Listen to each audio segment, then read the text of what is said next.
In section 3.3, we're going to discuss the product and quotient rules. So let's kind of start with problem number 2 here. Y equals 3x minus 4 times x cubed plus 5. And we're going to try and find the derivative a couple different ways. What you should notice about this is that it's the product of two things. You have something times something else. So kind of an F and a G. But let's try finding its derivative two different ways. First of all, kind of what you would like to see. Okay, well, I'll take the derivative of the first. So if we're differentiating with respect to x, what's the derivative of the first here? 3. What's the derivative of the second one? 3x squared, all right, for a total of 9x squared. Now, let's FOIL this out and then try differentiating the polynomial that results. So we're going to get 3x to the fourth plus 15x minus 4x cubed minus 20. Let's differentiate that and see what we get. So the first term would be what? As far as, all right, good, 12x to the third. And let me skip over to this one. Minus 12x squared. What about this one? Derivative here.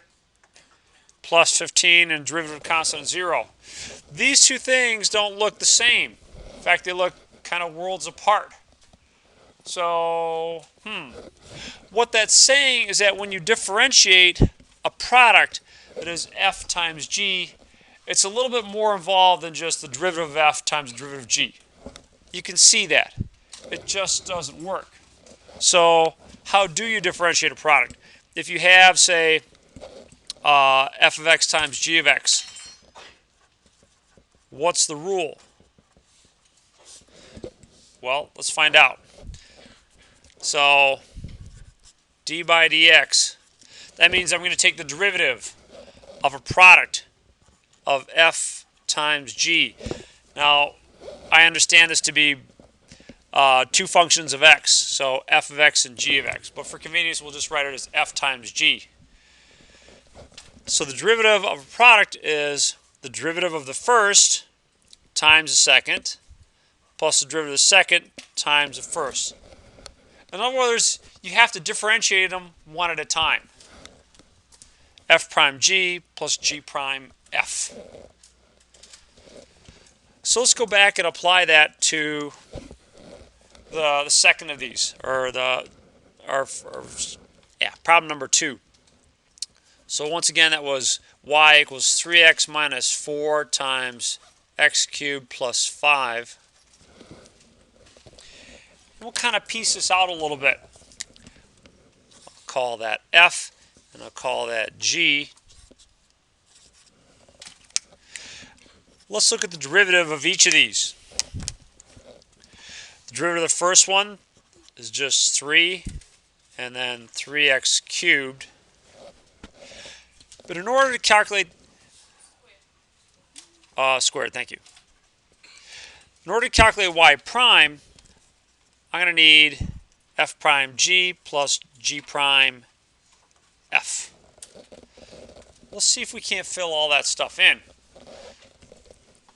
So f prime is 3 times g, which is x cubed plus 5, plus g prime, which is 3x squared, times f, which is 3x minus 4.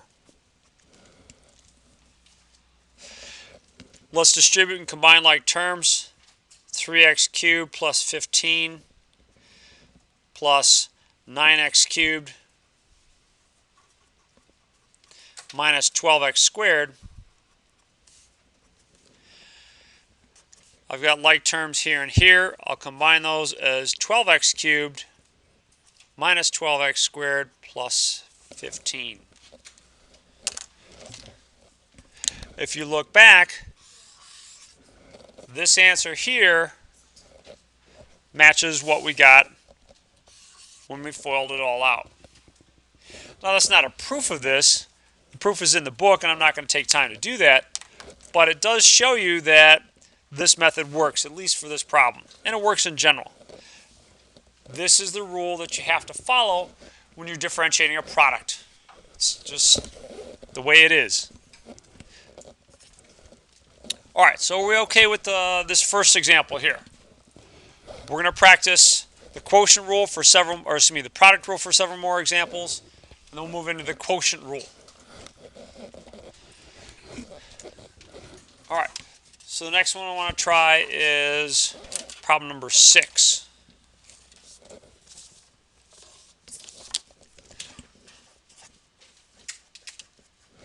G of x equals square root of x times the sine of x. So as innocent as it looks, this is still a product. You have two functions of x.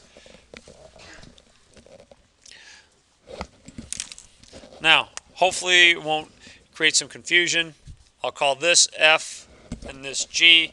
You can call one u and one v if you'd like. That's another notation that I'll use from time to time. But let's take a look at the derivatives. Our functions, at least the first one, probably needs to be rewritten. How would I rewrite the square root of x? Yeah, x to the 1/2, and then g of x is sine of x. Now I saw a little bit of confusion on the exam. When you're differentiating your trig functions, which ones get the negative sign when you differentiate them? The ones that start with a c. So cosine, cosecant, and cotangent. So sine doesn't get a derivative, doesn't get a negative when you differentiate it. G prime is simply going to be cosine of x. F prime, I think Gunnar, you gave us that one.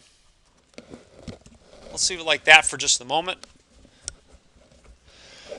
But see if you can't fill in the formula for G prime. G prime of x, call it F prime G plus G prime F. I think next time I'll use U and V here just to differentiate the notation, but let's fill that in.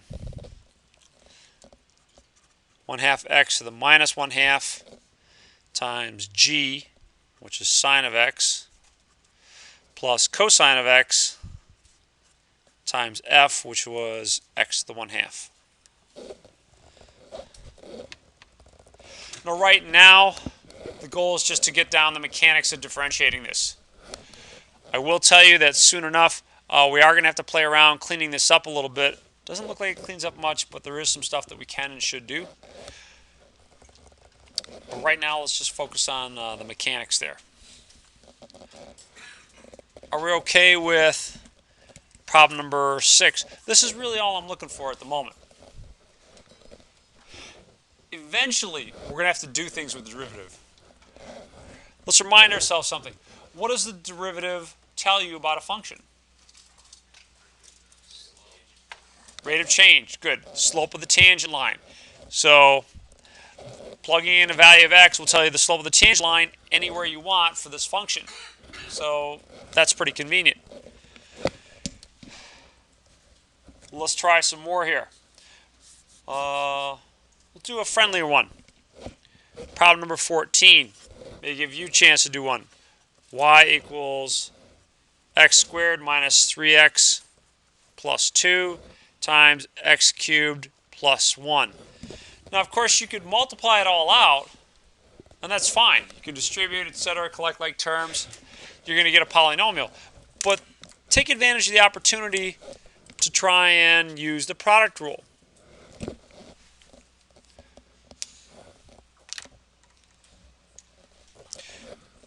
The reason for that is because a lot of times you just can't avoid using the product rule. You're not going to be able to FOIL / distribute, etc.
let's fill some stuff in here. F prime is 2x minus 3 times g, which is x cubed plus 1, plus g prime, which is 3x squared times f, which is x squared minus 3x plus 2. Probably should clean this up a little bit.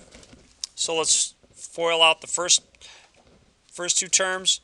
So it's going to be 2x to the fourth plus 2x minus 3x cubed minus 3 plus 3x to the fourth minus 9x cubed plus 6x squared.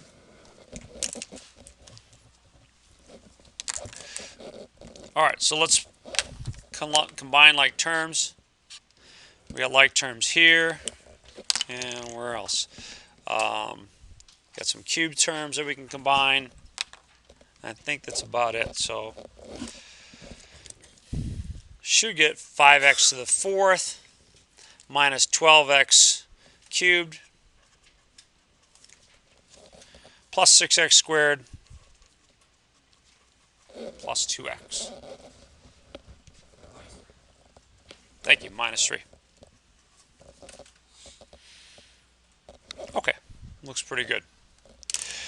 Now, would it have been easier to FOIL it out? Maybe. Hopefully you would have got the same thing. But like I said, the idea here is to practice the product rule.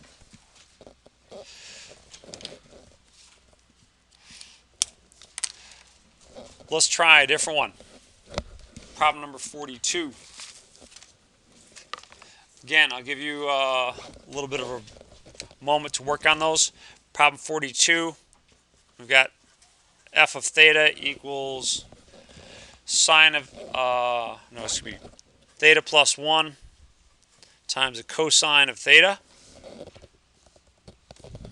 Just for some variety, because I've already got f here as one of the, or as the name of my function, let's call this u and v. So the derivative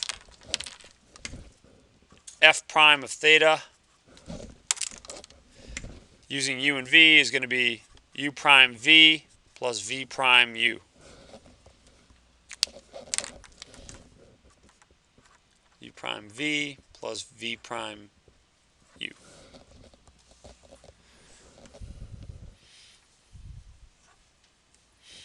Some of you might be tempted to distribute, and that's fine. You'd still end up having to use the product rule though, because you'll have a theta times a cosine of theta. So it's not really going to improve your situation much if you distribute.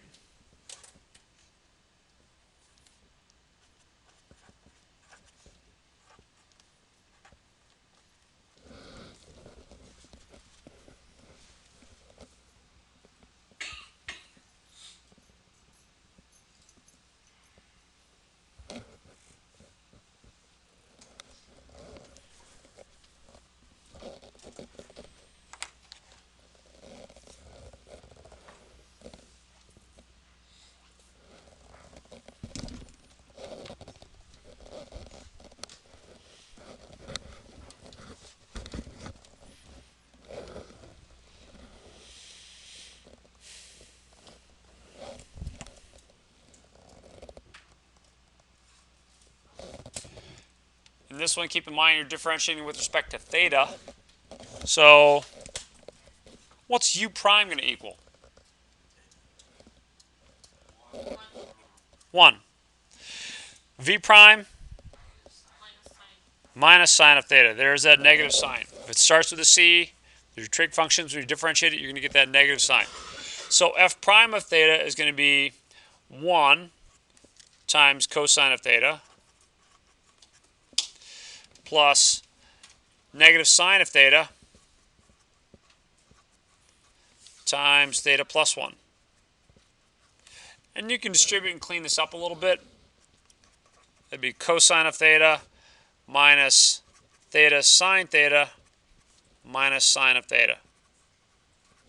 So all I did is I distributed that negative sine theta to these two terms here. Maybe it's not cleaning up, maybe it's not a big deal there. I guess if you wanted to, you could factor out a minus sine of theta here. Just leave it that way. overall, I'd be happy with any of these two answers. The goal here is to practice calculating the derivative.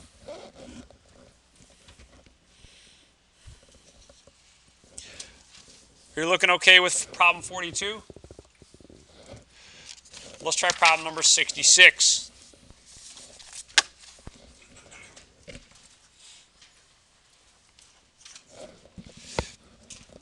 F of x is the sine of x times a sine of x plus a cosine of x. And we want to find the equation of the tangent line at the point x equal pi over 4. Now, I know a lot of you probably want to distribute that. And I understand that. If you distributed this, you would get sine squared of x plus sine of x cosine of x. But right now, with what we know, we can't find the derivative of this. Okay. We're going to have to do this using the product rule starting back up here. To differentiate this, and of course, another way to think of it is sine of x squared, you need something called the chain rule. That's coming up in section 3.4. So let's go back up to here. I'm going to again use the u and v notation that I used just a minute ago. That's going to be u, that's going to be v. Isn't it sine x plus cosine x? If we distribute it, let's see. Yeah, okay. So u and v, u prime and v prime.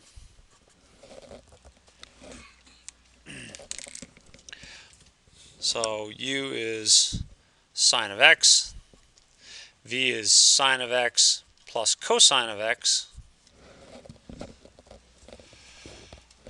Let's do this one kind of together. Help me out with some derivatives. So u prime is cosine of x. What's v prime going to equal? Thank you. Cosine x minus sine of x. All right. This is going to be wonderful. So f prime of x. That's going to be u prime v plus v prime u. Let's see what that's going to look like. So it's going to be cosine of x times sine of x plus cosine of x plus cosine of x minus sine of x times sine of x. Probably worth a minute or two to clean this up a little bit. So let's do that. Let's distribute here. I'll get sine of x cosine of x plus cosine squared of x plus sine of x cosine of x minus sine squared of x.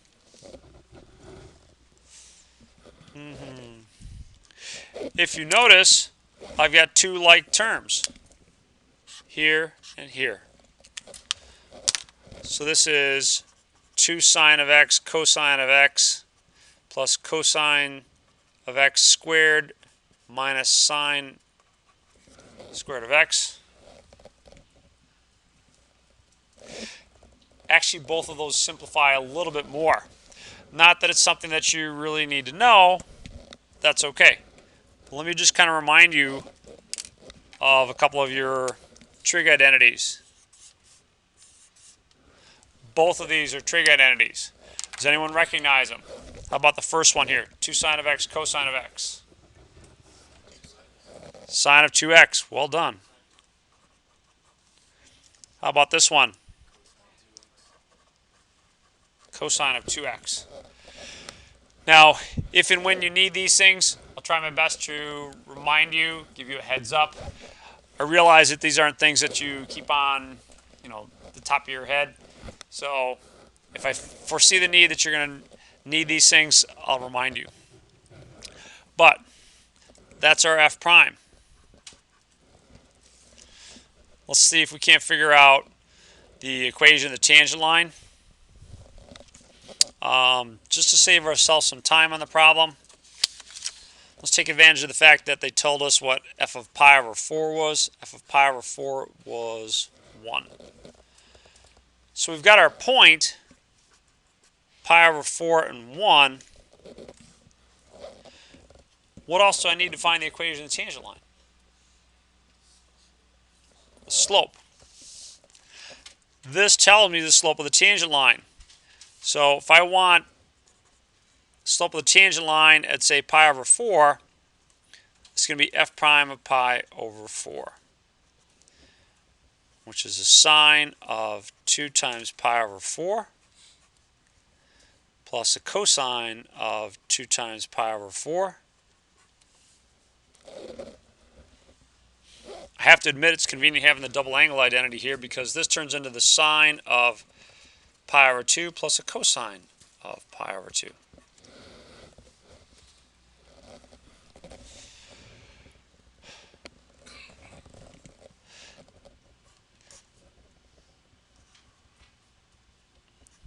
What's the sine of pi over 2?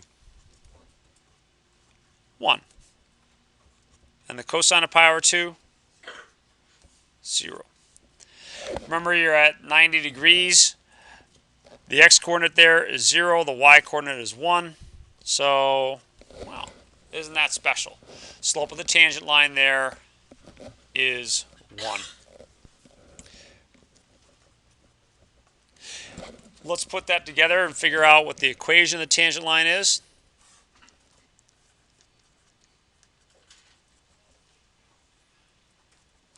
So I think we've got everything we need. y1 would be the y-coordinate of our point on the function. That's given to us as 1. Slope of the tangent line is 1 times x minus pi over 4. So y equals x minus pi over 4. Move that to the right-hand side, plus 1.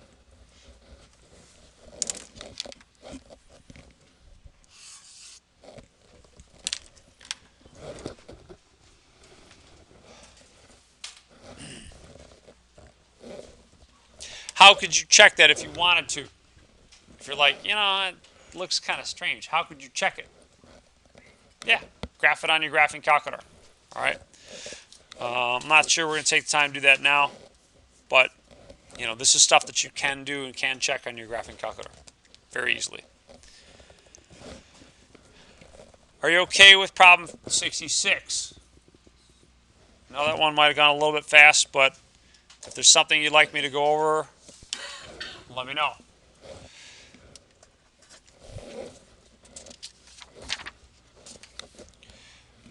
Let's move on to the quotient rule.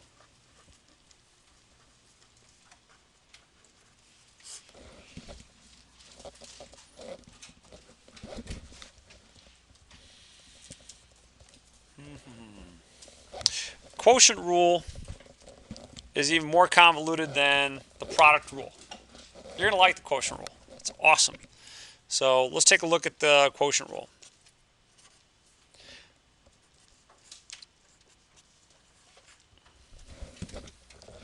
So you have the derivative of quotient. And again, I'm assuming that f of x and g of x are both functions of x. So let's see. Start with the square of the denominator. Don't differentiate it. Just square the denominator. And then use the denominator again. So you're using the denominator twice before you ever get to the derivative. And that's going to be the derivative of the numerator. So g times f prime minus, so in this case the order is going to make a difference, minus f times g prime.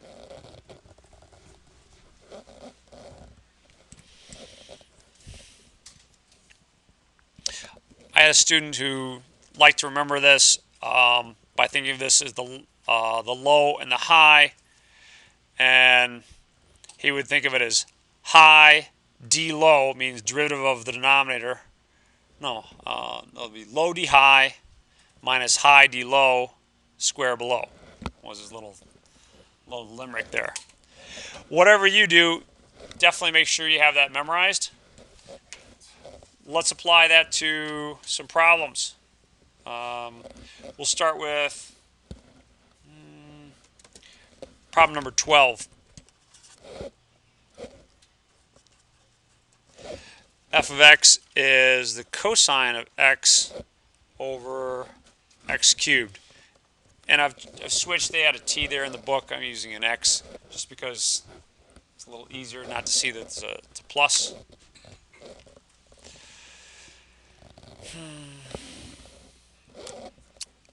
Okay, so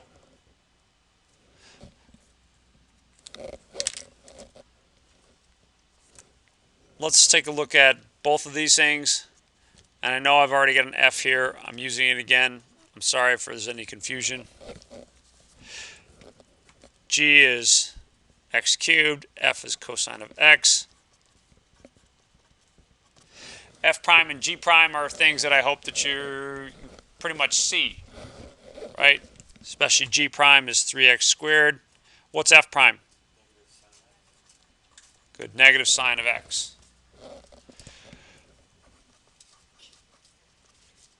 All right, so let's work on the derivative. Start by squaring the denominator. So it's x cubed squared. Then use the denominator again.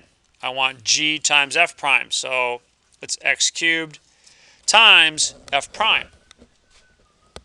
Okay?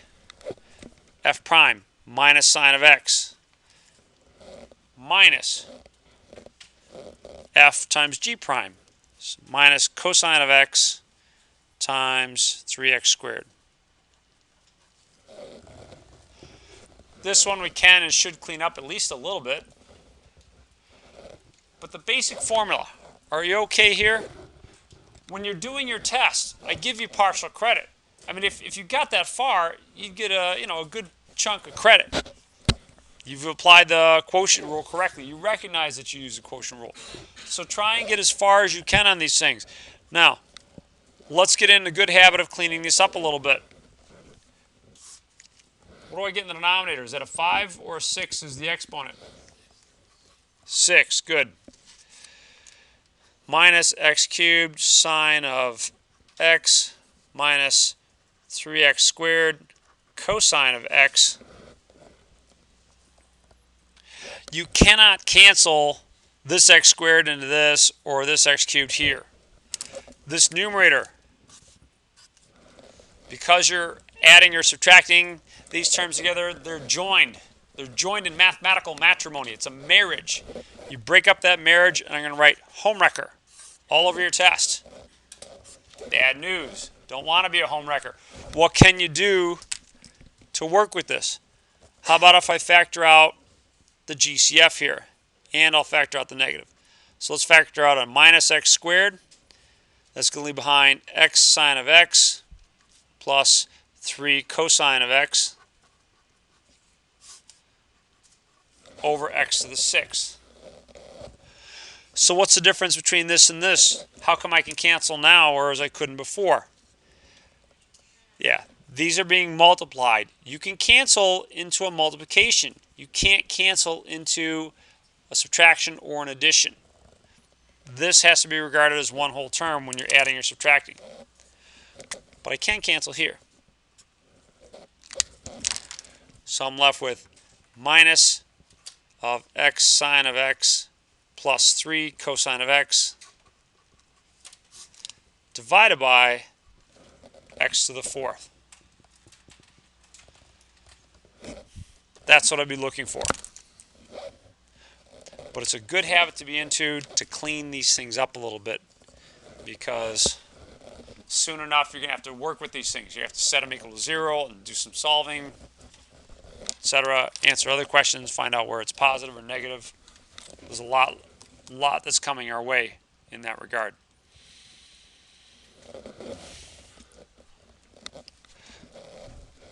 How are we looking on our first one with the quotient rule? One thing that's true is that the quotient rule is much different than just dividing the numerator, the derivative of the numerator by the derivative of the denominator. Question? No? Okay.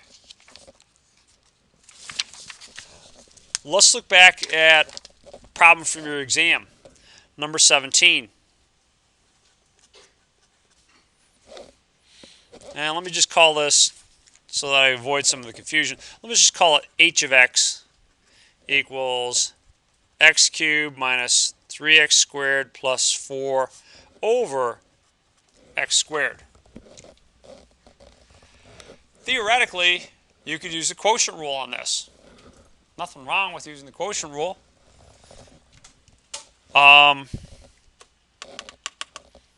Should we practice using the quotient rule? There's two ways you can do it. Quotient rule is one way. Of course, on the exam, you didn't know the quotient rule yet. So we'll have to go back and take a look at this the way that I intended you to do it. But let's apply the quotient rule. F and G. F is going to be x cubed minus 3x squared plus 4. G is going to be x squared. F prime and G prime. 3x squared minus 9x and 2x. 6x, thank you, 6x.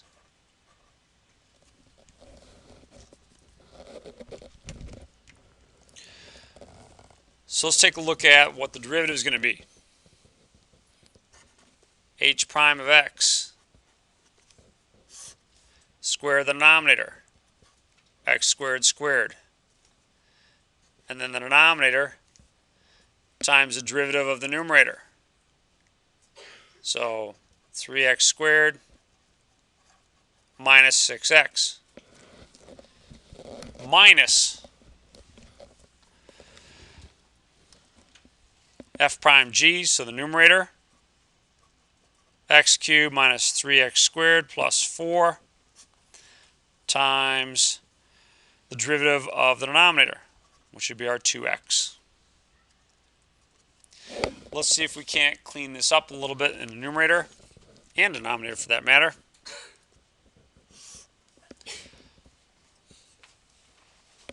Three x to the fourth minus 6x cubed. And here I'm going to distribute a minus 2x. So minus 2x to the fourth plus 6x cubed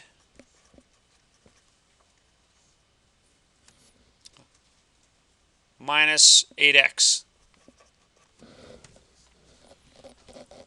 all over x to the fourth.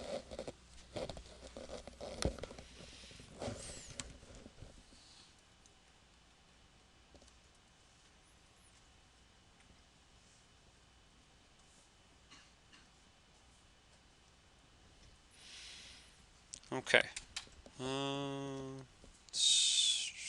Plus 6x cubed. We get some nice simplification here. The x cubes cancel. What else simplifies? Yeah, these two are like terms, so I get x to the fourth minus 8x over x to the fourth. And you can further simplify this by dividing things out. We can do x to the fourth over x to the fourth minus 8x over x to the fourth, 1 minus 8 over x cubed. Whew! Wow. That's the long way. What did I intend for you to do on the exam? That's a good question. Before I show you what I expected on the exam, any thoughts here? Other than, wow, the quotient rule is really not as much fun as you were telling us. All right. Let's take a look then at what I expected. So h of x was this. X cubed minus 3x squared plus 4 over x squared.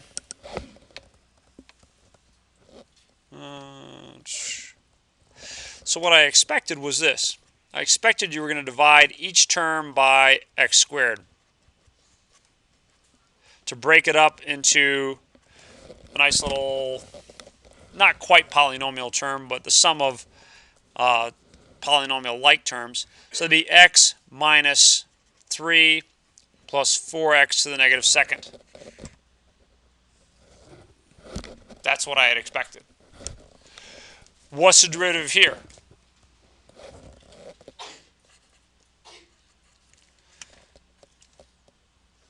One. So that's 0. And then negative 8, x to the negative third. Right? Or 1 minus 8 over x cubed. Either way. Done. So that's what I had expected for in this exam. All right, don't look all despondent. I know a lot of you might not have gotten that one, but overall you did. Overall, you guys did really well in the exam.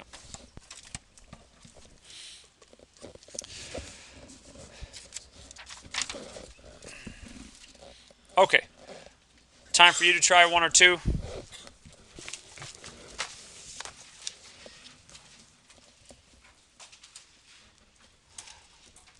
Let's start with problem number 18. Oh, we'll do two. 18 and 20.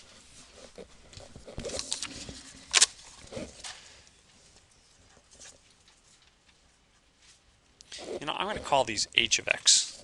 Just so that when I use f prime g divided by g prime f, it's not going to be confusing.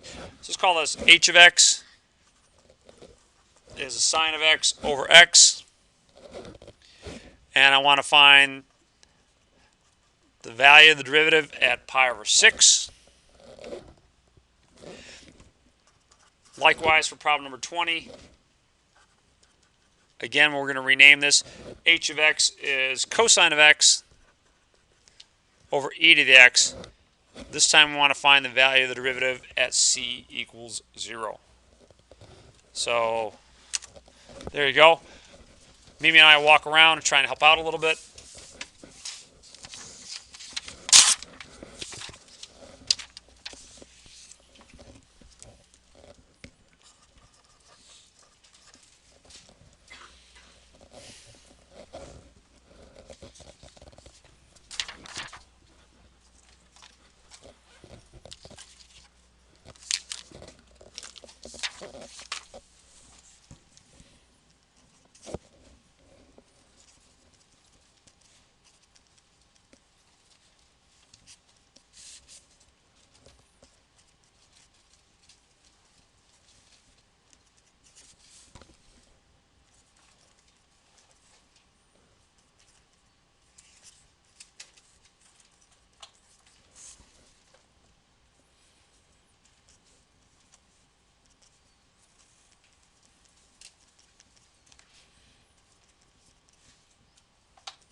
expression you're going to get for the first derivative in terms of slope of the tangent line is going to be pretty ugly.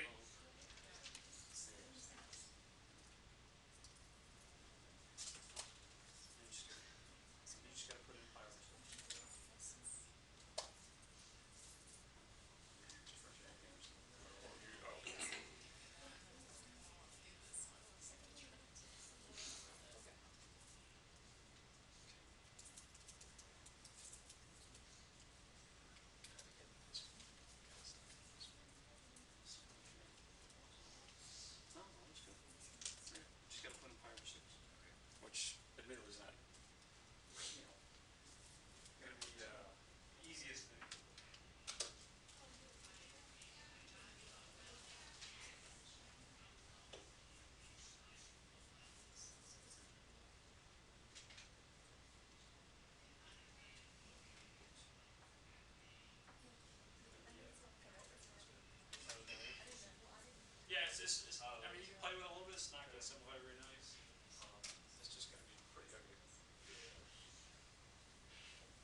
x would just be x. I'm not sure where you got the cube from.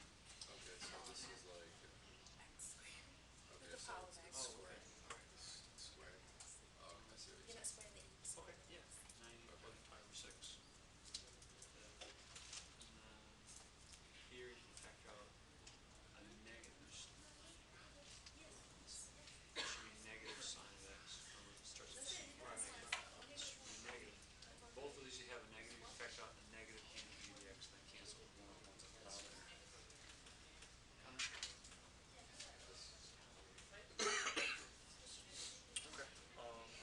That looks good.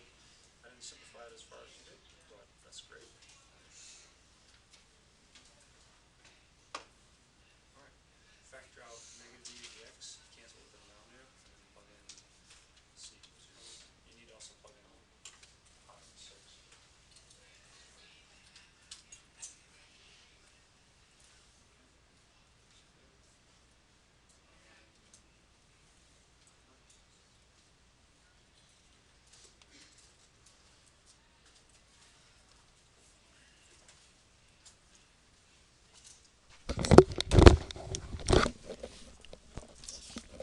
Okay, so let's look at these. The first one, sine of x over x. When you differentiate this one, you've got a numerator and denominator, your f and your g. F prime and g prime are pretty simple. So fill in the quotient rule, square the denominator times the derivative of the numerator, minus the derivative of the denominator times the numerator. So something like this. So pretty quick to get that expression, but not as quick to evaluate it.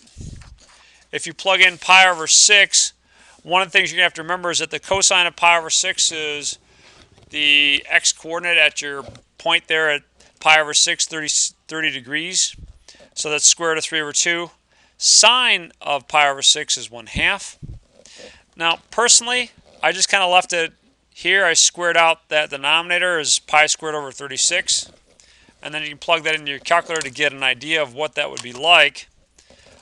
You can simplify this a fair amount if you want to multiply both sides by the lowest common denominator. That LCD would be 36. I think you will get some nice simplification. At least you'll get rid of the complex fraction part. So here's what I did to make my life easy in terms of calculating that actual quotient.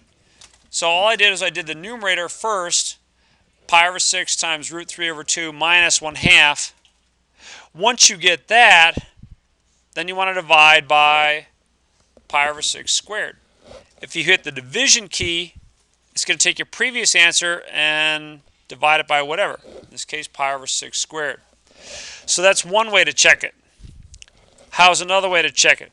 If you graph it, and I'll give you an opportunity to do this later.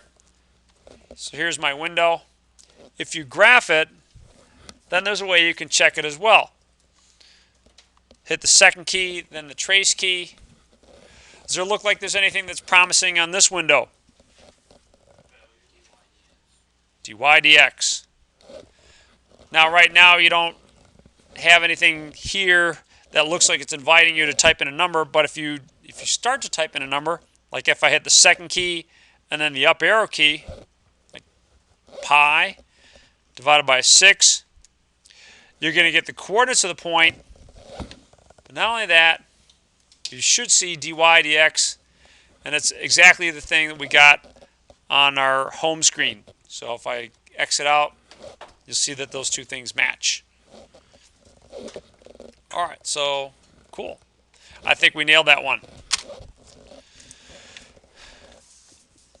We're not going to go further and find the equation of the tangent line on this one. All they asked for was the value of the derivative at that point.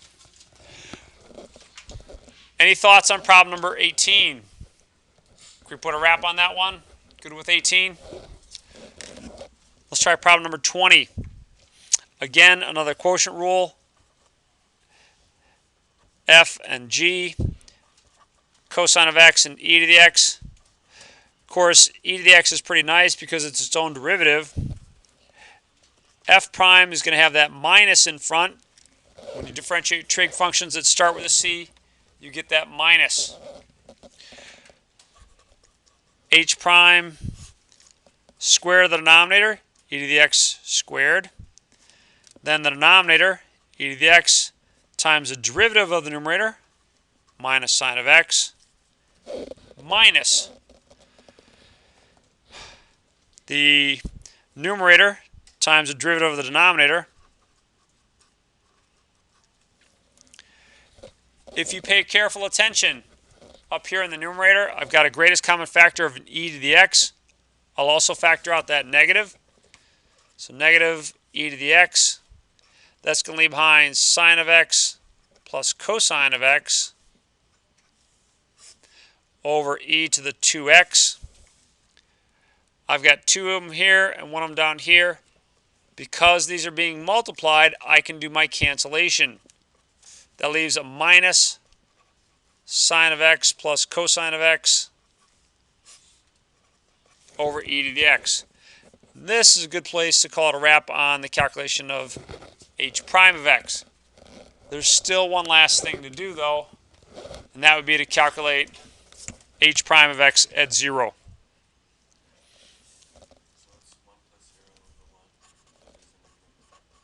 Exactly. So sine of 0 is 0. Cosine of 0 is 1 over e to the 0.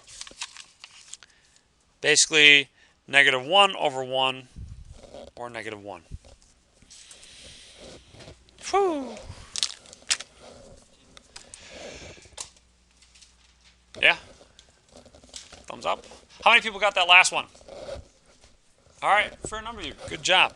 Good job.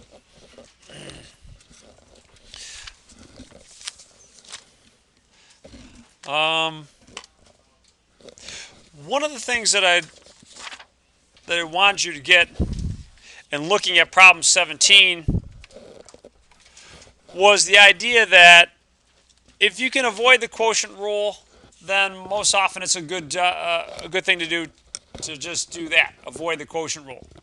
It's not necessarily an easy calculation. Even mathematicians like myself will avoid the quotient rule when we can, when it's kind of convenient to do so. And I say that with problem number 26 in mind.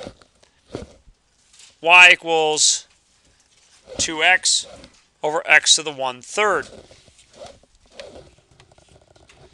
Now, I've put problems on the test like this before, and I see people diligently work out the quotient rule. Ah, man. That's like squirrel hunting with a bazooka, all right? It's really overkill. So, what should you do to calculate the derivative in problem 26?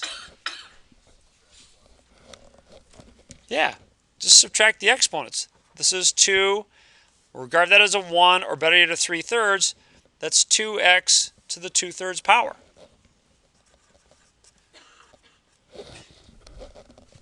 What's the derivative there?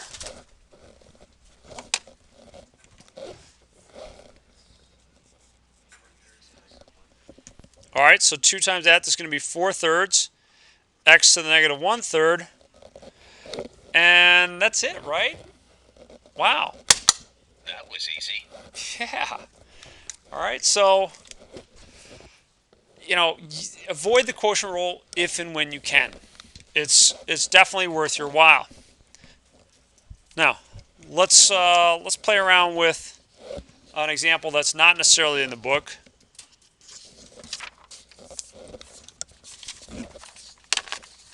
And that is this one. Suppose I give you h of x is the sine of x over the cosine of x.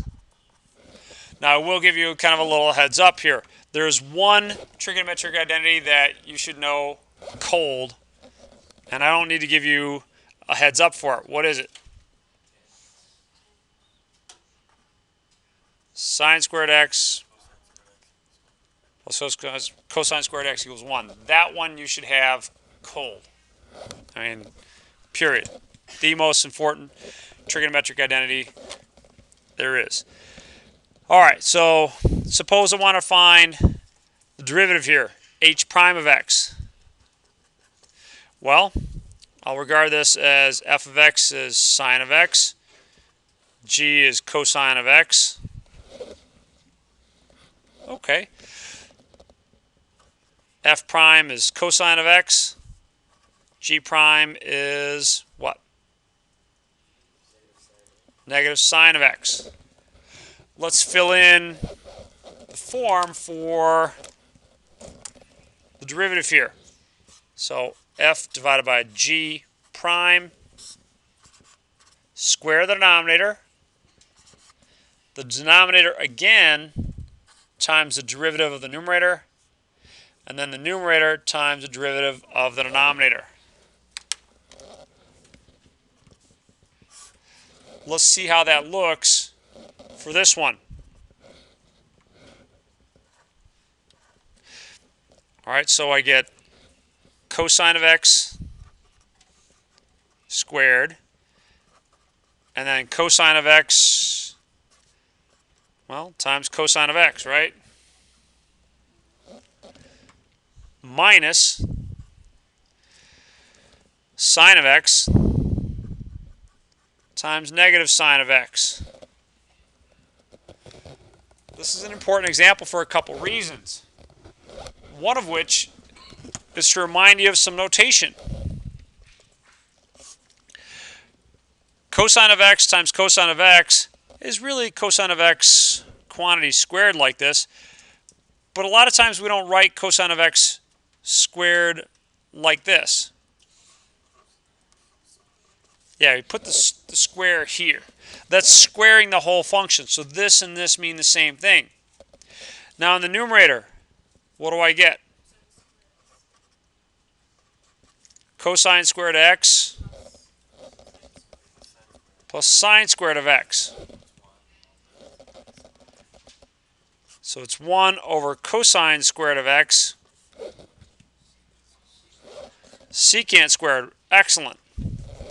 Now, a couple of you early on in this problem noticed something about h of x. What's another name for h of x? Tangent of x. So overall, what you just proved for yourself is that the derivative of tangent of x is the secant squared of x. Now, do you have to prove this every time you use it? No, absolutely not. All right? I just want you to know this and use this, but at least you've seen the proof of one of these things. You can go through the same thing with your secant, your cosecant, your cotangent, etc., and prove the derivative of all trigonometric functions using your product rule and your quotient rule. So how are we with that one? We're okay there?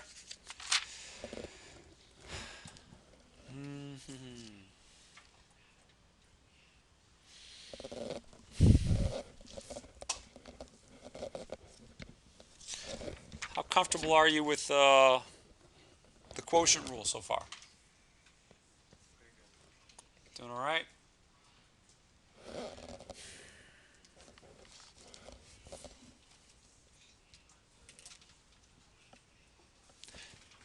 Do you want one more for the quotient rule or no? You good? You good? All right. Let's move up to problem number 100.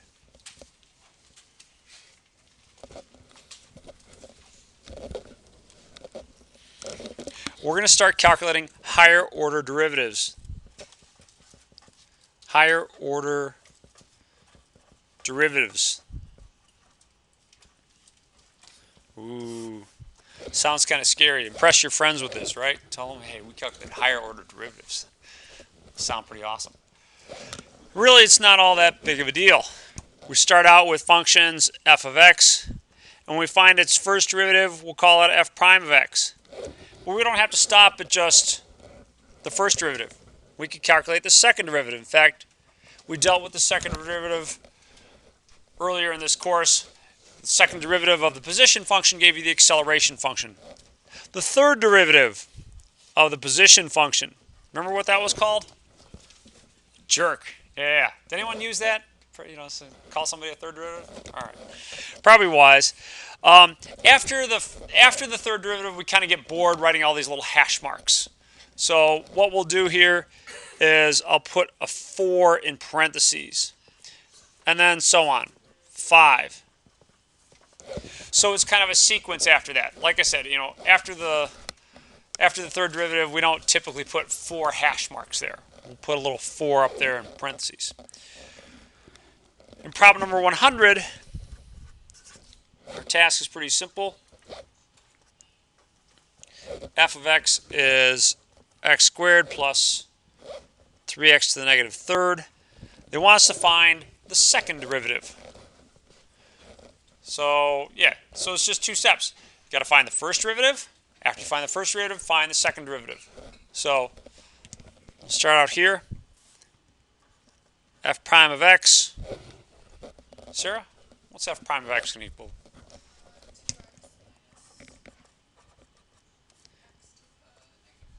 Good. 2x minus 9, x to the negative fourth. Nice. How about f double prime? Thanks, Sarah. Take yours. Thank you. 2 plus 36x to the negative fifth. Done. That was too easy. Tell you what. Well, let's see. Let's do one more. Let's do number 108. They give us f double prime of x is 2 minus 2 over x, and then want us to find f triple prime.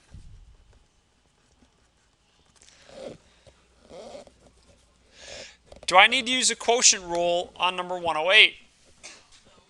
No. No, don't, please don't, right? All right.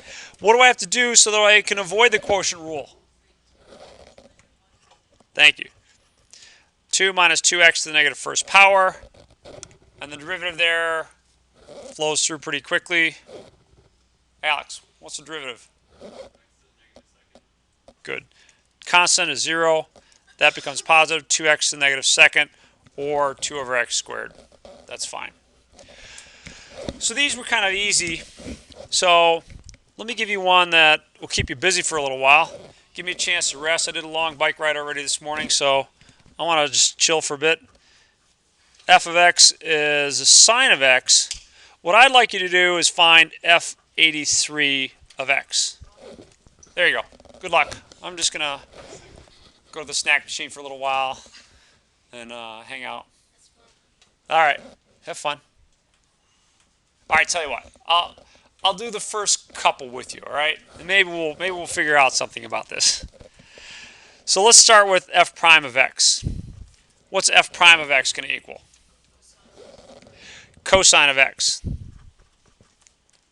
What's f double prime of x going to equal? Minus sine of x. F triple prime of x. Minus cosine of x. And what's f to the fourth of x, or fourth derivative? Sine of x. Did this suddenly just get a little bit easier than maybe you thought originally? Maybe I don't have time to go to the snack machine? Maybe not. So, all right. Do we really have to go all the way down to 83 here? What's the shortcut? What are we going to do? All right, let's divide by 4. Here's a mathematical operation that maybe you're familiar with. It's called gazinta. How many times is 4 gazinta 83? Oh, all right. 20. So that gives me an 80 with the remainder 3. It's that remainder 3 that's what interests me here, right? Because I'm going to cycle through this pattern 20 times, but where am I going to end up? Yep, negative cosine of x. All right, because that remainder tells you where you are in the pattern. So, all right, not too bad. I don't know why students, you guys like this problem. I don't know, relatively speaking, for a calculus problem, but not a bad one. All right, so there's your f83 of x.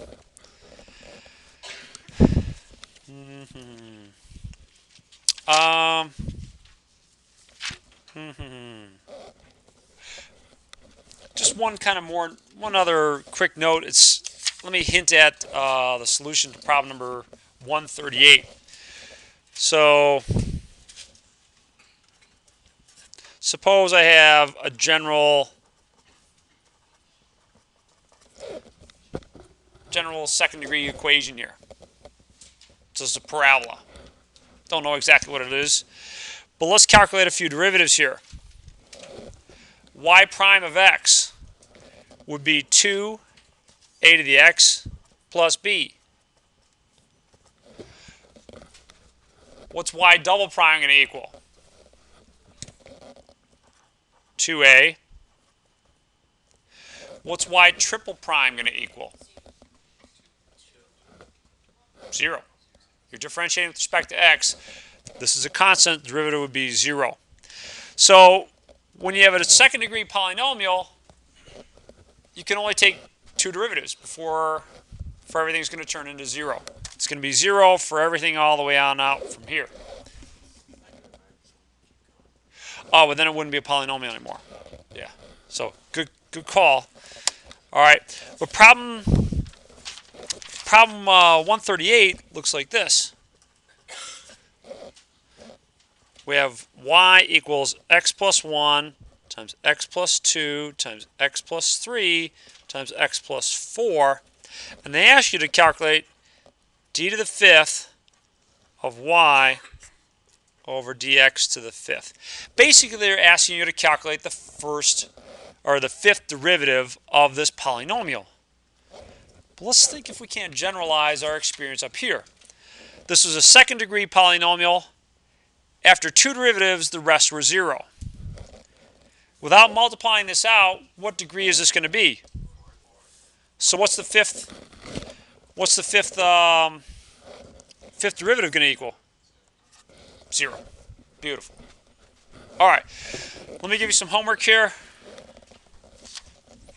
So this is section 3.3. For homework, try 1 through 37, 41 through 51, 79, 93, 97 through 103, 107, and 109. Yay!